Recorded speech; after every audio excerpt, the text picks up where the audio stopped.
Guys नमस्कार।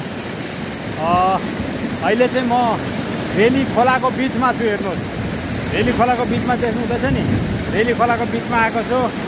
मेरो भाइ क्रियापुत्री आज यहाँ पिण्ड सेलाउनु भनेर यहाँ आइपुगेको। सो आएको मौका मैले सोचेँ कि एउटा सानो भिडियो बनाउँछु भनेर।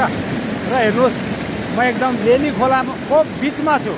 रेली खोला अहिले जुन महिनाको आज 22 तारिक भयो, तर रेली खोला चाहिँ यत्रै छ। हेर्नुहोस्, म अहिले एकदम रेली खोलामा छु। हेर्नुहोस्, देख्नुभयो नि, बेसी बढ्नु सकेको छैन, ठुलो पानी परिहालेको छैन, सानै छ अहिलेसम्म। यहाँ तपाईँहरूलाई देखाउँछु है त बाहिर नजारा, बाहिरको नजारा देखाएको। हेर्नुहोस्, खोला बजेर गननननन आवाज आइरहेको छ। यो माथि पूर्व हो उँभो चाहिँ,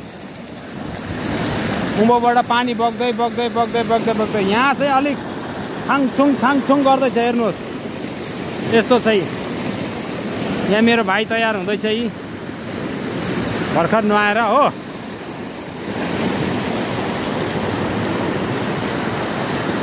हेर्नुहोस् त सिन, वारिपारि हाम्रो गाउँ भनेको यही हो।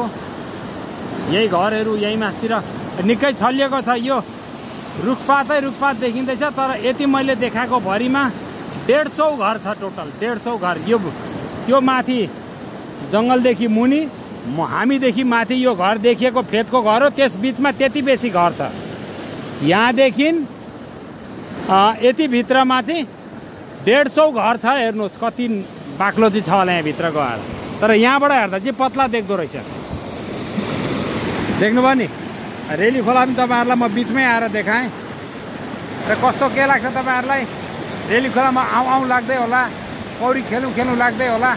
र त्यो इच्छा चाहिँ पुरा गर्नुहोस्। अहिले चाहिँ दामी, पानी पनि दामी छ, ठुलो पनि छैन, तर्न पनि सकिन्छ। तर बर्खाको बेला हो, बढ्नु पनि सक्छ है, त्यो चाहिँ ध्यान राख्नुहोस्। धन्यवाद, नमस्कार।